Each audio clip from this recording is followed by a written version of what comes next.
Good evening, welcome to Scotland at 7 on Friday the 19th of February. Joining me in the studio this evening is my special guest, Anthony Salamone, the political analyst and the managing director of European Merchants, who has just published a major paper today, and we'll be discussing that later on. So welcome to the programme, Anthony. How are you tonight? Good, thank you. How are you, Gordon? I'm well, thank you, Anthony. So I'm just going to get on, first of all, with the coronavirus results today, and then we'll come to the main news stories. Now, as of 2 o'clock today, a total of 1,646,427 people in Scotland have been tested through NHS Scotland laboratories and the UK Government's regional testing centres since the start of the pandemic. Now, of these, 1,450,588 were confirmed negative. 195,839 have tested positive. There are 885 new confirmed cases of COVID-19. This will be an underestimate of the number of cases. Not everyone with the virus displays the symptoms, and not all those with symptoms will be tested. There were 31 new reported deaths of people who have tested positive. The number of patients in Scotland who have now died from complications caused by the coronavirus COVID-19 infection now stands at 6,916. And this number only includes those who have died having received a positive test for the virus in the previous 28 days. Of the people who have tested positive, 1,222 were in hospital last night, 98 of whom were in intensive care. Now, as of 8 a.m. this morning, 1,386,152 people have received their first dose of the COVID-19 vaccination, and 29,015 had received their second dose. The latest UK daily figures published today show that 119,920 patients who tested positive for COVID-19 have sadly died from their illness, an increase of 533 since yesterday, and this number refers to deaths in all settings and not just hospitals. And now to tonight's main headlines. And Matt Hancock has judged to be acting unlawfully in failing to publish COVID contracts. The English Health Secretary, Matt Hancock, acted unlawfully by failing to publish multi-billion-pound COVID-19 government contracts within the 30-day period required by law, a High Court judge has ruled. The judge, Mr. Justice Chamberlain, ruled that the failure to do so breached the vital public function of transparency over how vast quantities of taxpayers' money was being spent. The judgment is a victory for the Good Law Project, a crowd-funded not-for-profit organisation that is making a series of legal challenges relating to the government's procurement of personal protective equipment, PPE, and other services during the pandemic. Research by the procurement consultancy Tussell had found that by the beginning of October, Hancock's Department of Health and Social Care has spent approximately £15 billion buying PPE from different companies, but only £2.68 billion worth of contracts had actually been published. The government regulations require all contracts with a value of more than £10,000 to be published and to be sent for publication within 30 days of being awarded. The Good Law Project highlighted 3 PPE contracts to illustrate their case. A £252 million contract for the supply of face masks with a finance company, Ayanda Capital, a £108 million contract with Clandeboy agencies, which had previously supplied only confectionery products, and PPE contracts worth £345 million with a company trading as PestFix. None of these contracts was published within the 30-day period. And it appears today that first-time universal credit claimants are struggling to pay bills and eat. New figures have revealed that 1 in 6 universal credit claimants have been forced to skip meals. The research for the Welfare at Social Distance Project found that a concerning number of people claiming universal credit for the first time during the pandemic didn't have enough money to eat healthily or regularly, or to pay bills because of benefit payment was inadequate to meet their basic living costs. Thousands of people who turned to universal credit after losing their job during the pandemic have struggled to bridge the gap between benefits and living costs without borrowing from family, running up credit card debt, or using food banks, even with the £20 increase. The Shadow Work and Pensions Secretary David Linden MP said that the SNP repeatedly called on the government to strengthen welfare protections by scrapping the benefit and child caps, making the £20 uplift permanent and extending it to legacy benefits, and also making universal credit more flexible and responsive to people's needs. The party has also urged UK ministers to pilot universal basic income scheme to provide a safety net for everyone. And now, ending the furlough scheme will have a devastating impact on redundancy rates. The SNP are calling for the UK Chancellor to extend the furlough scheme beyond the April deadline or face devastating increases in redundancies. The news comes following reports from the Office of National Statistics that shows redundancy rates in the UK have increased faster than during the 2008-2009 economic shutdown. According to the study, administrative and support services have been hit the hardest, with 35.8 per 1,000 employees being made redundant between July and November. The report also showed that disabled employees had a higher average rate of redundancy. Ahead of the budget next month, the British Chambers of Commerce have also warned that a quarter of British businesses will fire staff immediately if Rishi Sunak fails to extend the scheme. And now a court has ruled that Uber drivers are workers. The UK Supreme Court has dismissed Uber's appeal against Landmark Employment Tribunal, ruling that its drivers should be classed as workers with access to the minimum wage and to paid holidays. 6 justices handed down a unanimous decision backing the October 2016 Employment Tribunal ruling that could affect millions of workers in the gig economy. The Supreme Court said that any attempt by organisations to draft artificial contracts intended to sidestep basic protections were void and unenforceable. Judges criticised controversial contracts Uber asked their drivers to sign, saying that they can be seen to have their objective precluding a driver from claiming rights conferred on workers by the applicable legislation. James Farrar, the co-lead claimant and General Secretary of the App Drivers and Couriers Union, said, "This ruling will fundamentally reorder the gig economy and bring to an end the rife exploitation of workers by means of algorithmic and contract trickery." Francis O'Grady, the General Secretary of the TUC, said, "No company is above the law. Uber must play by the rules and stop denying its drivers basic rights at work." And now to the United States, and the US officially rejoins the Paris Climate Agreement.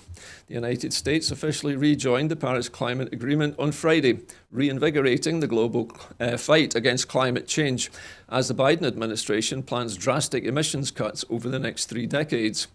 Scientists and foreign diplomats have welcomed the US return to the treaty, which became official here 30 days after President Joe Biden ordered the move on his first day in office.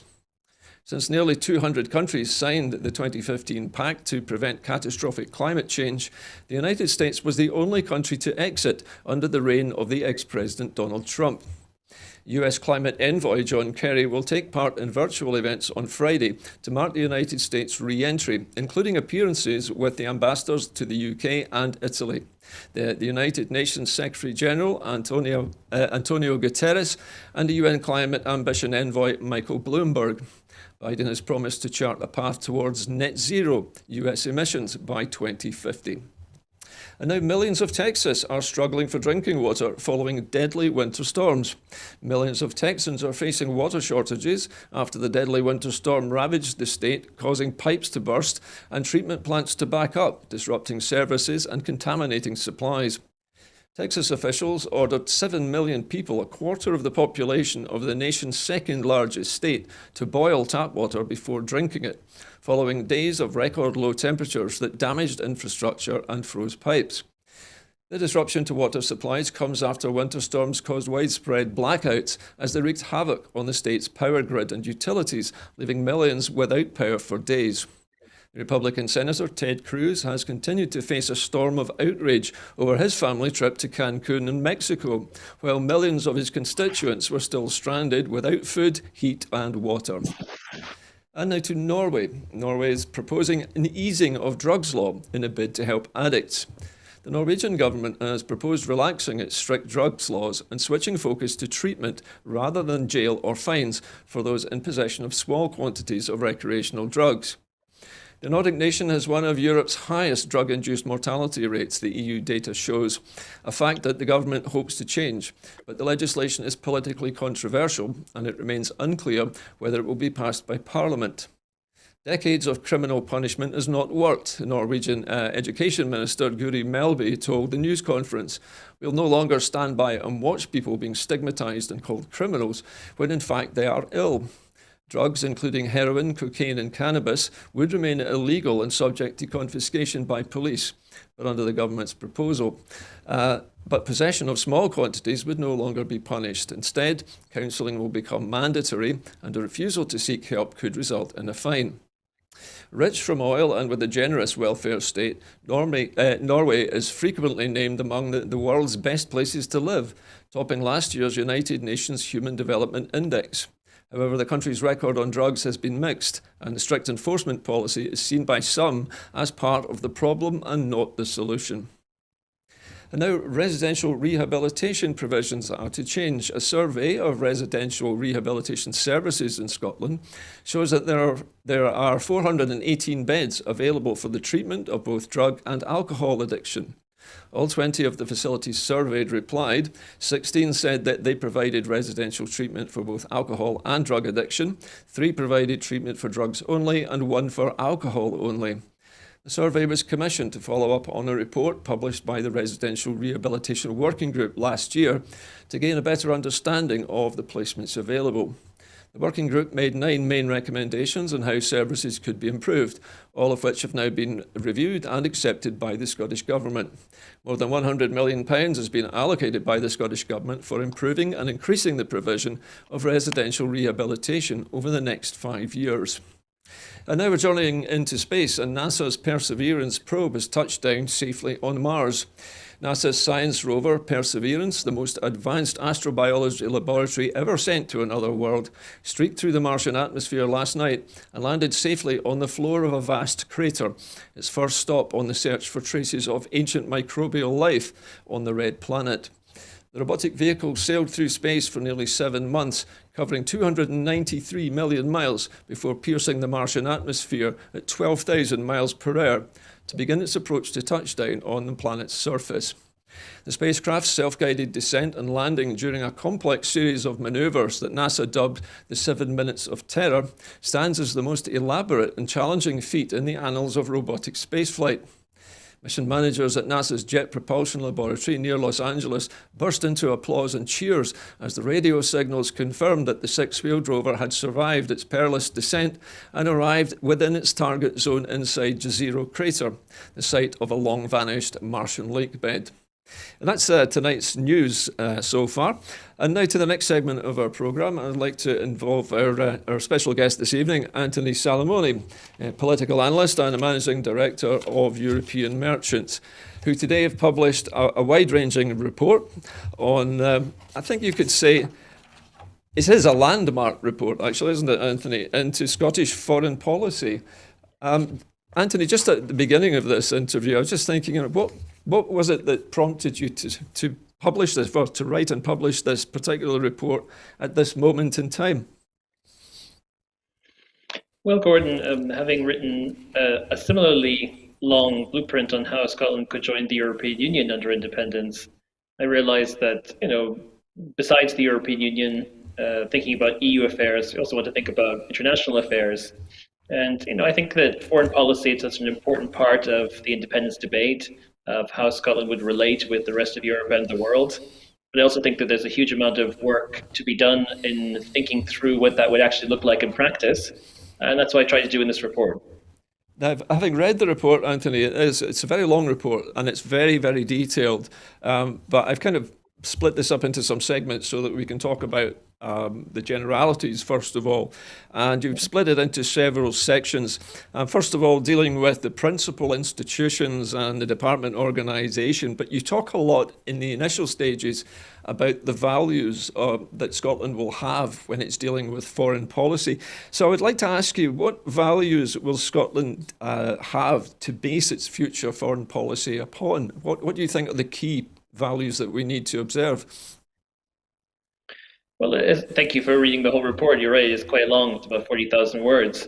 I think the report specifically doesn't list what values Scotland would or should have, because I don't think that's for me to say. But of course, we know many of them. We know belief in democracy and belief in the rule of law and in fairness and in justice, and the importance of human rights in all their various dimensions. So not just political and civil rights, but also social, economic, and cultural rights, and many other kinds of values.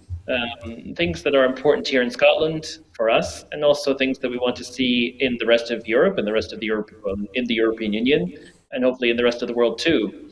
And that's why I think it would be crucial for Scotland looking out towards the world to build a values-based foreign policy.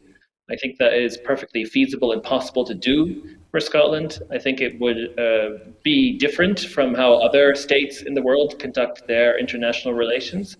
But I think, to my mind, it's absolutely crucial to not just think about what your interests are, but to think about what your values are too, and to make sure that your foreign policy combines both. Because of course they're always intricately linked.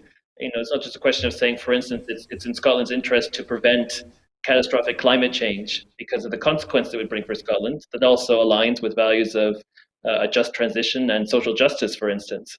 So you see that these things go hand in hand, and it's important to recognize that and to build a foreign policy that reflects what an independent Scotland would be.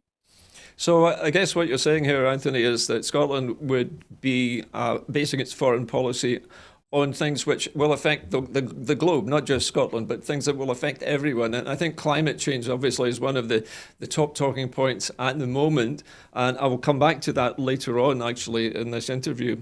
The other thing I would like to ask you is because of the complexity of foreign diplomacy and foreign affairs, there will need to be, of course, many new institutions in a new Scotland. When Scotland is independent, what kind of departments are going to be necessary? Can we generalise about this? What would we need, and how many people are we going to have to train in order to fill the post? Because it sounds to me like almost like a new industry. Well, it's certainly be a big transformation from the current Scottish government, because of course the Scottish government has significant powers in some areas and has fewer powers in other areas. And of course, foreign policy is one of those big main areas where the change from the current Scottish government's Directorate for External Affairs through to a full ministry, a full Ministry of Foreign Affairs, what I've called the Department of European External Relations, would be very significant, both in terms of the department itself, in terms of a headquarters, but also in terms of the footprint of diplomatic missions that Scotland would have around the world, so embassies, consulates, missions at places like the European Union, the United Nations. So that would be substantial, and part of that, of course, would be establishing, a foreign service. Again, I've called that the Scottish European and External Relations Service, linking back to values, the importance Yeah. of reflecting what the European Union being part of the EU is about, and not pretending that's something separate from Scotland or something that's just like any other membership. It's not. It'd be an integral part of what Scotland was, what Scotland wanted to be. So I yes, it also, would be big. sorry, Anthony, carry on. Anthony, No, I mean, so yes. I beg your pardon? Well, so I mean, there's that. I mean, of course, there'd be a finance ministry. We talk about a department of the prime minister. So, for instance, that would be the sort of department of government supporting the head of government, and many of the other sort of bits of the Scottish government you see now in terms of department for the environment or climate change or health or so on. So yes, of course, all that would need to be mapped out. That's not a big focus of this report, besides the foreign ministry, which this report goes into quite a lot. But yes, I'm sure more work should be done on what an independent Scottish government could look like in terms of the various departments and so on. I know, Anthony, from our previous conversations on this programme that you envisage Scotland as a part of the European Union. What I'm thinking is when I started looking through your report here, and I noticed that there is obviously a heavy involvement with the European Union, do we expect to get much assistance with setting up things like trade missions and reciprocal trade missions and embassies in Scotland through contacts in the European Union? Are they likely to be able to help and help guide Scotland as a new member state? Well, I think certainly to my mind, Scotland's closest bilateral relations would be with the EU member states. That's both a fact of the the deep connections that already exist between Scotland and different countries in Europe, and also the importance of what being part of the European Union means to all the members, including Scotland, at the point at which it will have joined. As I talk about in the report, I think it's really crucial to tap into to goodwill and to expertise that officials and leaders and experts from different member states of the European Union would like to offer to Scotland in terms of advice and suggestions and recommendations on how to do all of the practicalities of establishing the Ministry of Foreign Affairs, diplomatic network, and so on. Yes, I think that's absolutely crucial. I recommend setting up what we call the Scotland Consultation Group, which would allow that sort of networking to happen between Scottish officials and European ones. And indeed, the report itself looks, quite closely to countries which I think make sense for Scotland to look to. So Norway, outside of the European Union, but inside the European Union, Ireland, Denmark, and Finland. And I imagine both from those countries, but of course other countries in Europe and beyond, there'll be a lot of expertise and insights that they can share in helping to do a lot of the practical work and steps that would be needed to implement a lot of what I suggest in the report. One of the things that dawned on me while we were just discussing this very subject is that when Brexit was voted on, it took about, 4.5 years to get from having voted for Brexit for the United Kingdom to actually leave the European Union. What kind of transition time do you envisage for a new Scottish state, say, rejoining the European Union and establishing itself on the global stage? Well, I think there are maybe three main time horizons to what you've just mentioned, which I've set out in some measure in this report, and of course also in the EU blueprint, which is to say, in the first instance, how long would it take Scotland to become independent? Yeah. I think more work needs to be done on that, but I can imagine that would be taking about 2 to 3 years from the point of an independence referendum until the point at which Scotland becomes a state. In terms of joining the European Union, which Scotland would not be able to apply to join the EU until after it had become independent. As I said in great detail in the EU blueprint, I think that could probably take on the order of 4 to 5 years. It could perhaps be a little bit less, or indeed a little bit more. But so those two processes will happen. But in terms of thinking about Scotland's sort of foreign policy, I think that transition phase during the process of creating the Scottish state before independence, that's one phase. And then I'd like to think, of things in terms of, from the point of independence through to the first decade or so. I would consider that to be a foundation phase in which Scotland is seeking to join the European Union, building its diplomatic network, and trying to, cultivate the kind of global role that it wants for itself. In a way, trying to be as clever as possible. I think it would be really useful not to be in a place where Scotland was spending those 10 years trying to catch up with the rest of the world. Trying to think about what clever ways can Scotland sort of build a rapid trajectory to the place that it wants to be in Europe and the world, in terms of the kinds of networks it can build and the kinds of influence that it wants to have and the kinds of achievements it wants to try to make in the European Union, the United Nations, and so on. Anthony, many people in the independence community, if you want to call it that at the moment, pundits and politicians alike, have been suggesting the possibility of joining the European Free Trade Association as an interim step between us becoming independent and finally being able to accede to join the European Union. How realistic would that be for Scotland to, as a temporary measure perhaps, to join the European Free Trade Association? Well, as I said in the EU blueprint, in fairly frank terms, I don't agree with that approach. I think that it's absolutely crucial that Scotland has an interim relationship with the European Union, from the point of when it becomes independent through to when it eventually joins the EU. Absolutely, that's crucial during that what we call the pre-accession period. But I do not think that should be by joining EFTA. I think that should be from having an association agreement between Scotland and the European Union. And there are a couple of reasons for that. One is that if you want to join the European Union, then you should apply to join the European Union. You should not apply to join EFTA. That takes time. That takes work for all the EU member states, for the EEA EFTA states. It'd be strange. And so there's that. And it's also a statement of, quick interest rather than long-term commitment to the European Union. But in terms of the practicalities of it, I think the association agreement between Scotland and the EU makes much more sense. One is that there's an opportunity through that association agreement to ensure that the relationship between Scotland and the EU during that period is as close as it can possibly be. Perhaps even in a way that's tailored to Scotland's unique position of having been part of the EU, then left through Brexit and so on. this association agreement can help with that. And secondly, it can ensure that under what my proposals, that association agreement would be negotiated while Scotland was still part of the UK, and that would not be possible with EFTA. So that the association agreement would be negotiated during the transition to independence, and that it would be activated at the moment of independence. And with the EFTA option, that wouldn't be possible.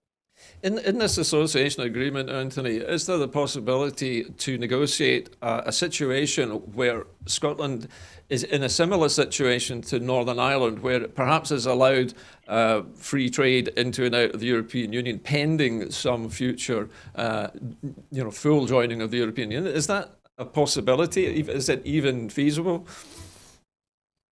The association agreement can be as broad and as deep as the European Union is willing to allow it to be, and of course, as Scotland's willing to accept.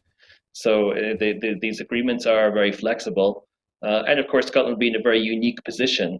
And this, as I've written about before, this is the space where I think it makes sense to invest political capital to say to EU leaders that this is the space where Scotland does need something different and something special, an association agreement that goes far beyond any agreement before. But of course, that makes sense because Scotland was previously part of the EU, adheres to the acquis to a very high degree, has institutions that across the three main Copenhagen criteria, which are very advanced, which means that Scotland is uniquely qualified for a very ambitious and deep association agreement.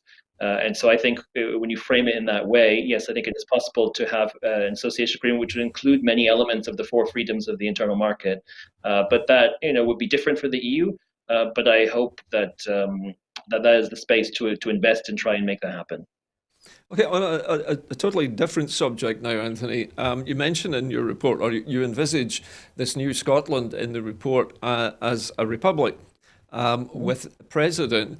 I was just going to ask you, that you're envisaging a new country with a written constitution and a president, but how much support do you judge there would be for a new Scottish republic instead of, say, the existing arrangement with a constitutional monarchy? Well, so this report is a large report and it goes into quite a lot of detail. So therefore, in order to get into that level of detail, you need to have some basic assumptions. And I say quite clearly in the report that these decisions on whether Scotland would be a republic or a monarchy would be for the people to decide at that particular moment. But for the purposes of this report, a decision has to be made on what it would be. And I set out on the option of the republic. To me, I could go into a great length on why I think a republic is better than a monarchy, which perhaps is not the focus of this report or conversation. But suffice it to say that the decision will be taken at the time.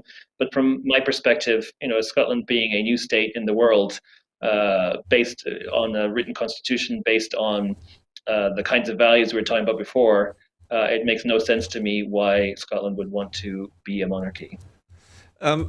On the same subject, Anthony, I have personally read at least three written provisional Scottish constitutions. I think the most recent one was very detailed.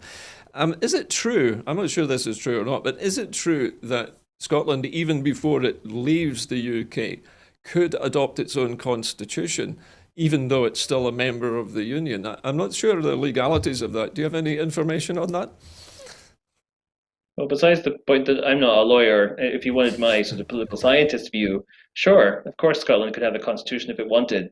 I think that any polity, any entity, any nation, for instance, is entitled to have a constitution. Of course, there would be challenges if the UK state didn't agree with the contents of it, or didn't agree with the process by which it was adopted. But yes, I mean, obviously, it couldn't be a constitution of an independent state. But of course, the constitution for Scotland, sure. If you look at federal states, for instance, around the world, in Germany or the United States, all of their components have their own constitutions, and why couldn't Scotland have one? Okay, well, let's go back to the report, and we've mentioned the idea of being a member of the EU, but in a wider in the wider world. You've also mentioned striking a strategic partnership with the United States and cordial agreements with China and a constructive relationship with the United Kingdom. The way that you phrased that, it looks as though, at least to my untrained eyes, that the United States, China, and the UK is a kind of order of importance here. Am I right? Is America one of the most important outside of the EU to have a good trading agreement with? So, two things. One is that the order in the report is intentional, yes. Uh-huh. Secondly, it's certainly far more trade is important, but it's much, much more than just trade. It's about all of Scotland's collective values and interests and how Scotland would represent itself in the world, the kind of European world it would seek to see. That's across trade, across defense and security, climate change and the environment, multilateralism and democracy, human rights, and everything. So yes, to my mind, the way I were to frame it, and of course that may be different from somehow people may traditionally think of it, is Scotland's relationships with the European Union and the EU member states would be so its closest relationships, and then yes, it should have a very deep and strategic relationship with the United States. Yes, I think so. I think those two things, to my mind, would make sense in terms of Scotland building alliances with countries where there's a lot of commonality in terms of interests and indeed in terms of values. Of course, differences. There are differences, many differences between the European and the United States. There are differences within the European Union. It's not a question of everyone agreeing with everything that everyone does. It's a question of when you look out into the world, who are your natural partners and allies, and how can you work together? And yes, I see that. And then, of course, China is one of the is the single greatest rising power in the world. You cannot have a relationship or a position with respect to China. And of course, yes, it would be absolutely crucial for Scotland to have a constructive and functional relationship with what would be the United Kingdom, the rest of the United Kingdom, however you want to phrase that. And of course, that would be quite crucial in the initial stages of independence. But I think one of the whole points of Scotland becoming independent would be to forge its own relations with other parts of the world, and that over time, Scotland's relationship with the UK would become less important. I noticed from the detailed plan that there's a total of 110 diplomatic missions, including 72 embassies. Now, they're all detailed in the report, I know. And I was looking at the provision for the United States, and you mentioned particularly Boston, New York, Chicago, and Atlanta. But I noticed that there's not much mention of the west coast of the United States. Is there a reason for that? So there is in the report. So I mean, as I set out in the report, I imagine that Scotland would have quite a significant diplomatic footprint in the United States, which is comparable with other countries, but in particular Ireland. And there's no surprise in that in terms of the the relationship between Ireland and the United States and the investments that Ireland makes in the United States. No, I envisage an embassy in Washington, of course, Yeah. and then 7 consulates. So yes, it would be Boston and New York and Chicago and Atlanta, but also Houston, Denver, and San Francisco. And And that would be very extensive. That would be Scotland's largest diplomatic footprint in any single state.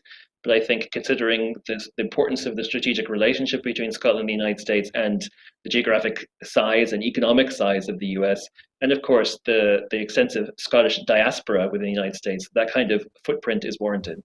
Yeah, you mentioned the diaspora later on in the report, and I noticed you also mentioned Canada in this report.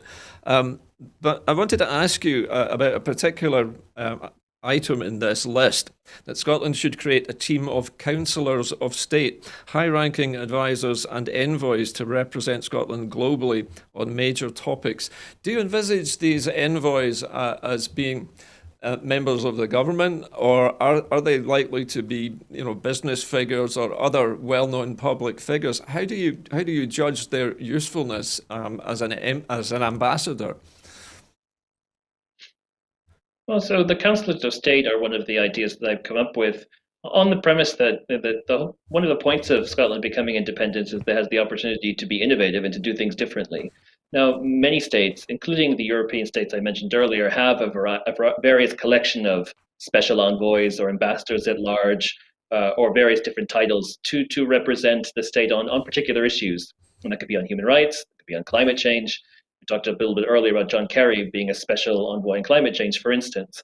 But to my mind, and I think those are important, it's very useful to have a small number of figures, high profile figures who are representative of Scotland, who are focused on one particular issue and can work across government on that issue.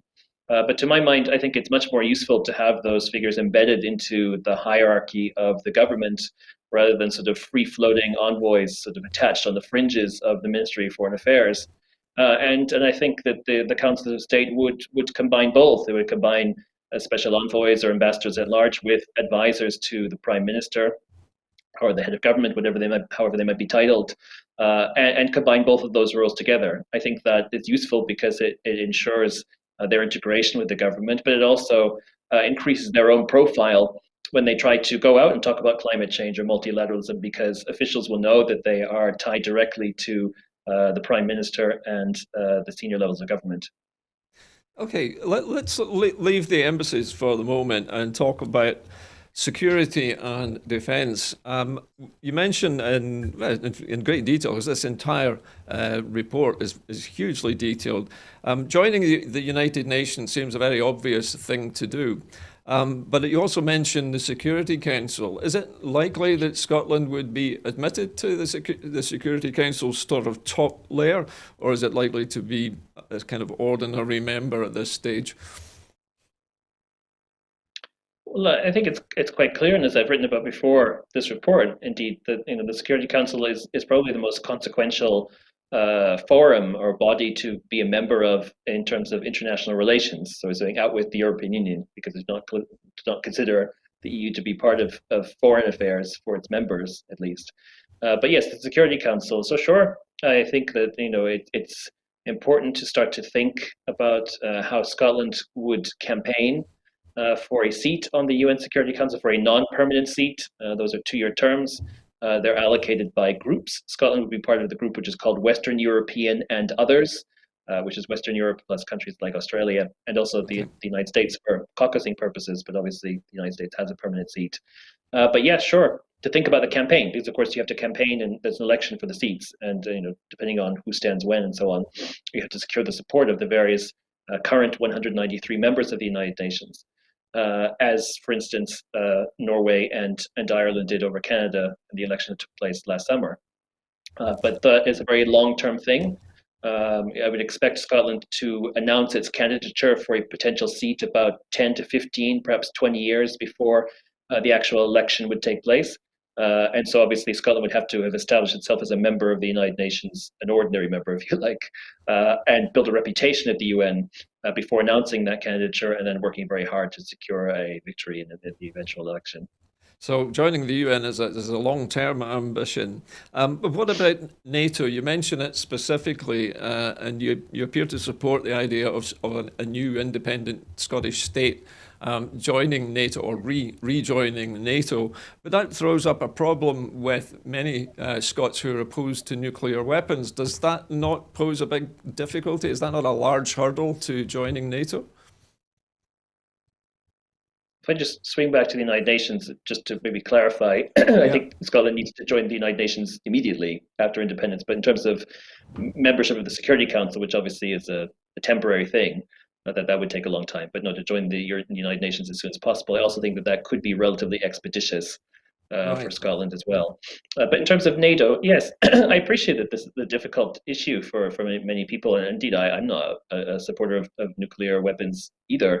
But in terms of the defense and security aspects of the alliance itself, sure, this is where the debate, in my view, needs to move to a place where we recognize the state of the world as it is, the challenges that Scotland would face, and how we're going to address them. The world is a difficult, quite unstable and unpredictable place. Scotland will have defense and security needs and requirements. And we would need to look very, very honestly about how those can be met. In my view, joining NATO is an integral part of Scotland working with European and, of course, transatlantic allies to ensure Scotland's security and defence needs. But then I think you need to go beyond that. You need to go beyond and say, if Scotland wants to be part of the European Union, for instance, there are a number of EU member states, particularly the Baltic member states, Poland and others, who depend on NATO and depend on that alliance for their safety and for their security, and that Scotland being part of that and contributing to their security and defence is an important part of Scotland doing its giving its fair share, doing its part to support its EU allies. And the the environment in which Scotland Scotland's geography is very strategic. It's vantage towards the high north, which is an area of great interest for world powers. So on balance, yes, I think for all the reasons I've just mentioned, it would make sense for Scotland to join NATO and to work with countries like Norway, countries like Denmark, or Finland. I don't know. So obviously Finland's not part of it, but associated with the Partnership for Peace. Yeah. But countries like Denmark and Norway in particular, who clearly are countries which Scotland looks to with great interest, but who and particularly Norway, for instance, invests quite heavily in its peace and reconciliation efforts around the world. But when it comes to its own security, its own defense, recognizes that NATO suits it best. And I believe that would be the same circumstances for Scotland. A non-nuclear Scotland, I would assume from your earlier comments, Anthony. Yeah. I would imagine. Yeah, I don't see Scotland having nuclear weapons. No, I imagine that as part of the negotiations for independence, the removal of nuclear weapons from the Clyde would be an integral part of that, and Scotland would not be a nuclear state. We mentioned, or we touched upon earlier on, the issue of climate change, and we've all seen the pictures of the recent ice storm, very uncharacteristic weather conditions for the southern states of the US. But we also know that the polar ice cap in the North Pole is melting, and from recent news reports we've seen, Russia has certainly got its eyes on oil and gas reserves in the seas under the ice cap. Does that make Scotland more of a strategic asset to NATO, do you think, because of its proximity to the Arctic Circle and also its prowess in marine engineering? I think Scotland's geography would be an integral part of the defence and security aspects of the debate in terms of what European states think about how independence goes, and also what the United States thinks about how independence goes. So yes, I think that is quite strategic. It's clear that the Arctic is a space that combines a number of things. Yes, so shore is natural resources. The other is shipping, of course, with changes in climate change. Russia is probably one of the few states which, on balance, will benefit from climate change. In terms of its increased access for shipping, natural resources, and other aspects. And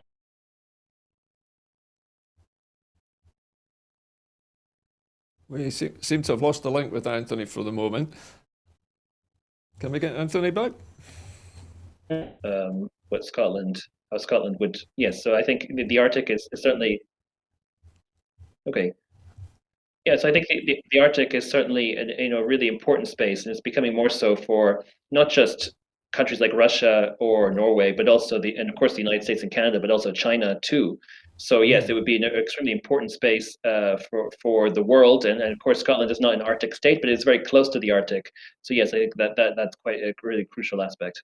Of course, with our experience in prospecting and drilling for oil and gas in the North Sea, Scotland has, well, it's uniquely equipped almost, isn't it, to help take advantage of any opening up of prospecting in the northern hemisphere near the Arctic Circle.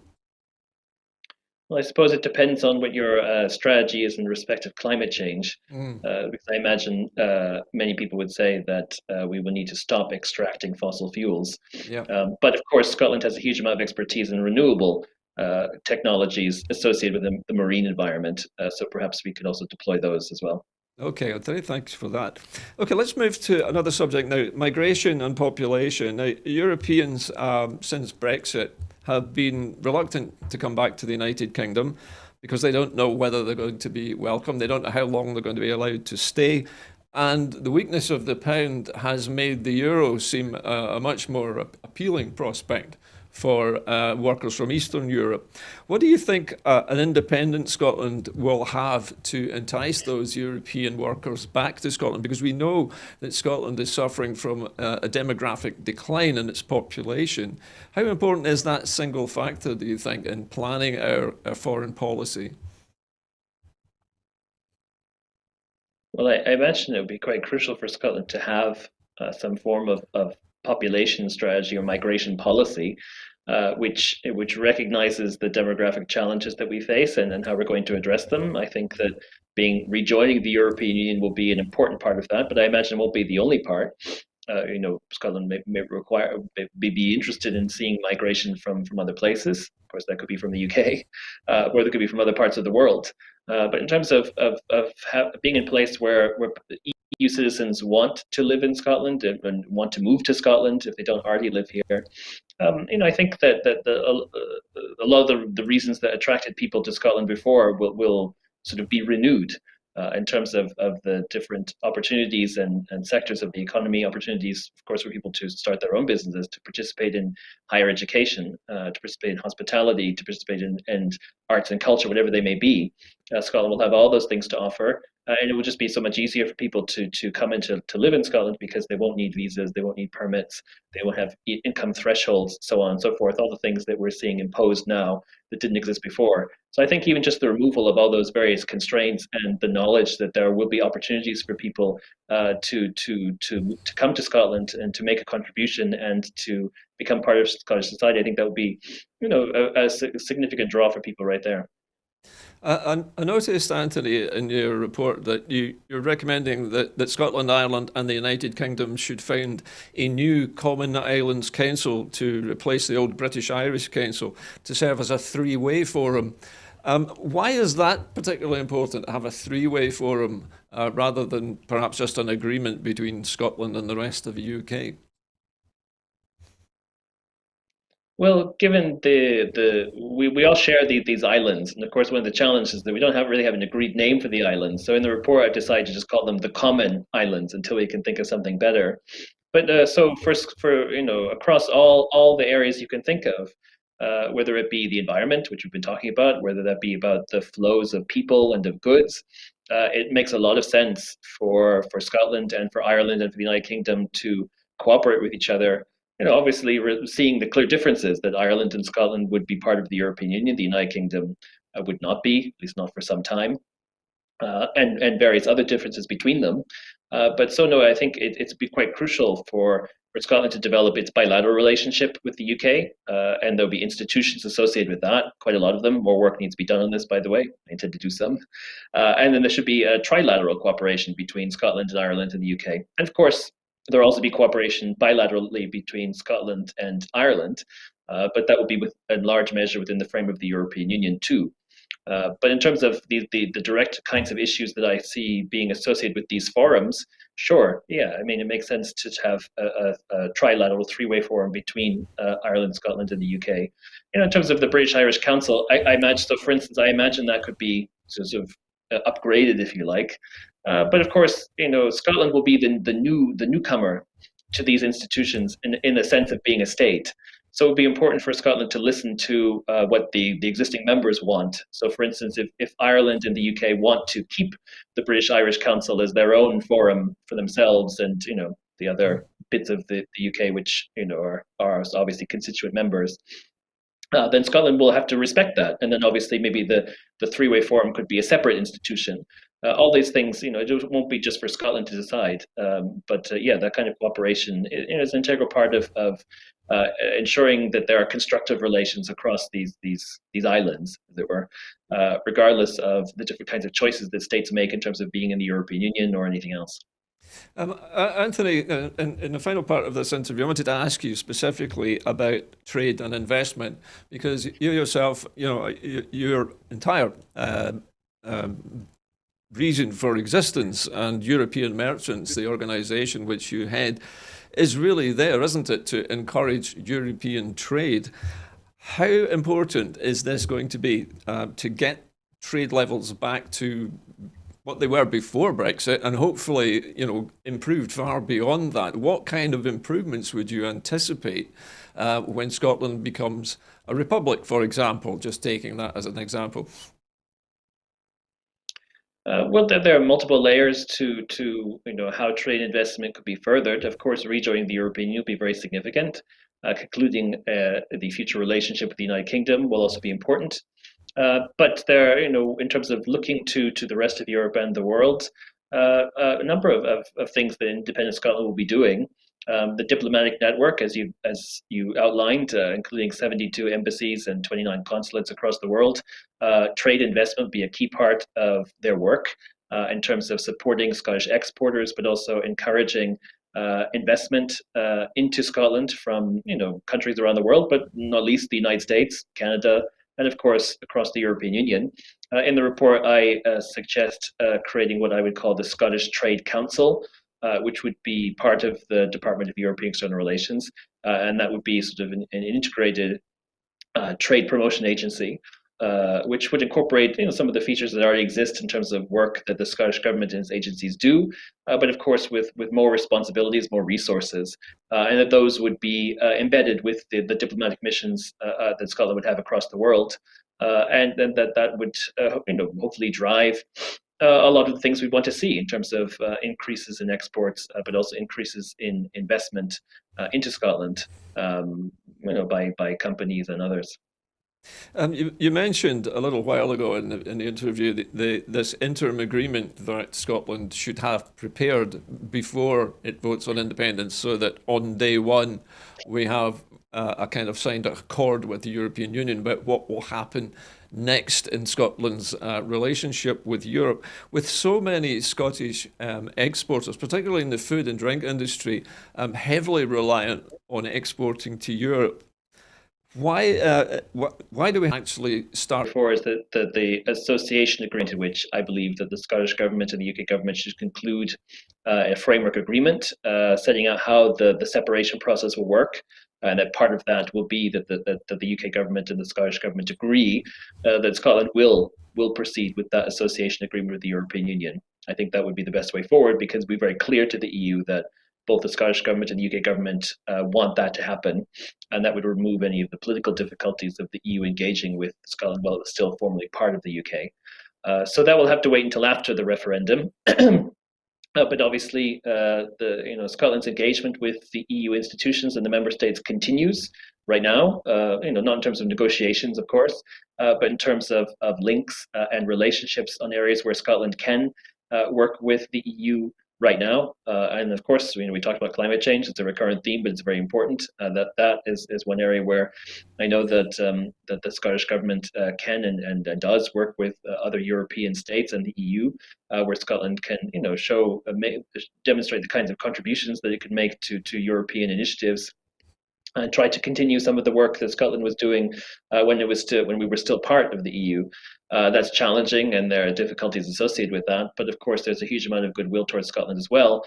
So at this point, it's a question of ensuring that Scotland is as connected to the rest of the European Union as possible, so that in future, when it comes time to negotiations and so on, that Scotland's best placed to conduct those in a way which are as successful as they can be.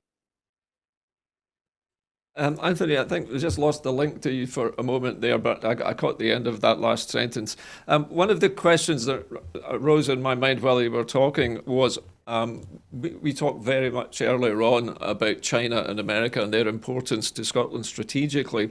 With investment, particularly inward investment into Scotland, I think perhaps is probably going to come into these new green industries that we've all been talking about recently, about tidal energy, offshore wind and so on. There is large sums of money available from countries like China, and I'm talking off the top of my head, but some of the Arab states are also eager to invest in particularly tidal, solar and wind types of energy production.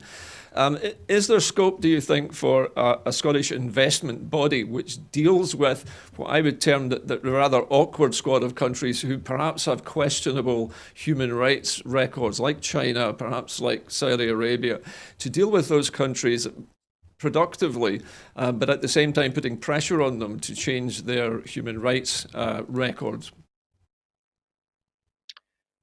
Well, I'm not. I suppose we'll have to think about what kind of institutions might be necessary to implement what you've alluded to, which of course is a values-based foreign policy, which is that when Scotland deals with whatever country it is, that it's clear that it's not shy in expressing its views and its values in terms of that country's actions internally and externally, however challenging or difficult they might be. I think that's something that is a task for the whole of the future government of Scotland, including the Department of European External Relations. And in terms of specific investments into Scotland, well, obviously, when as a EU member state, there'll be a number of European layers to non-EU investment in Scotland, and as appropriate, I'm sure there will be investment screening in terms of national security and other considerations.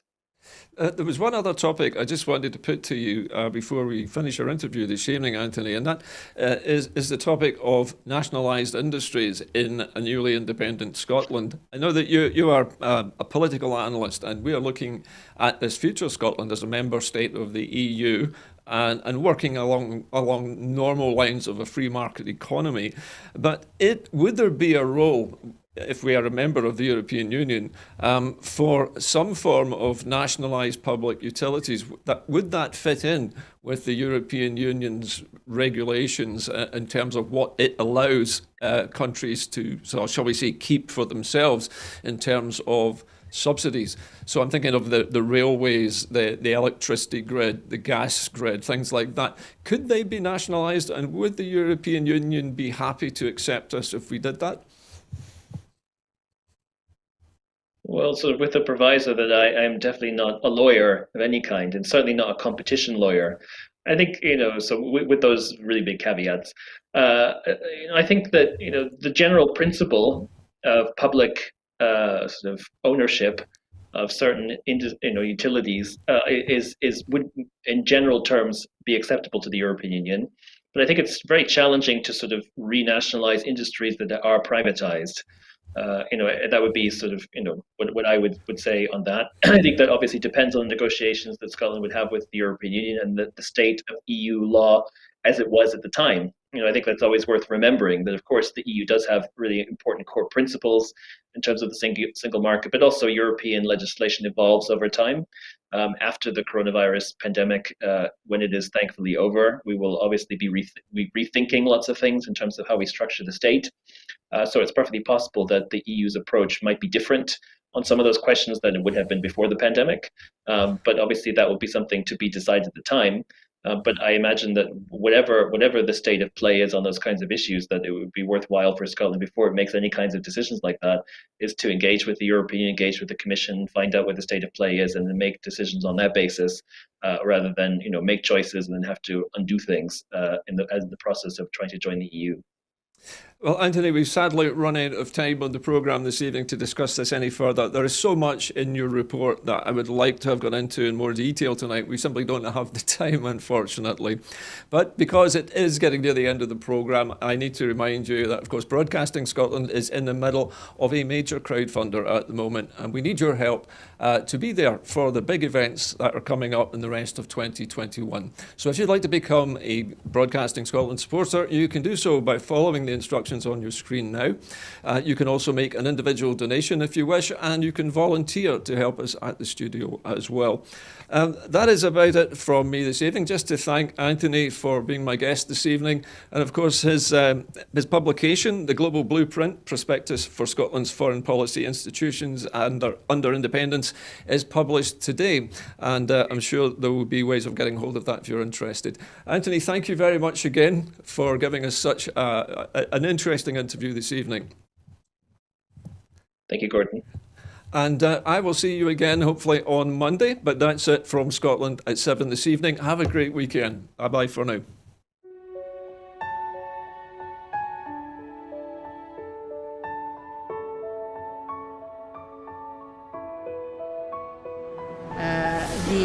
The Catalans, the Basques, the Galicians in the Basque.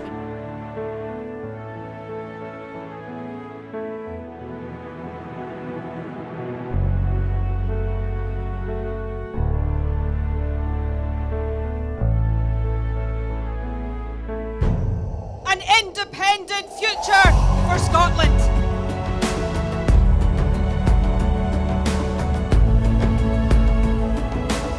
How quickly do you think a referendum can be arranged? Best practice demands that it should be 6 months.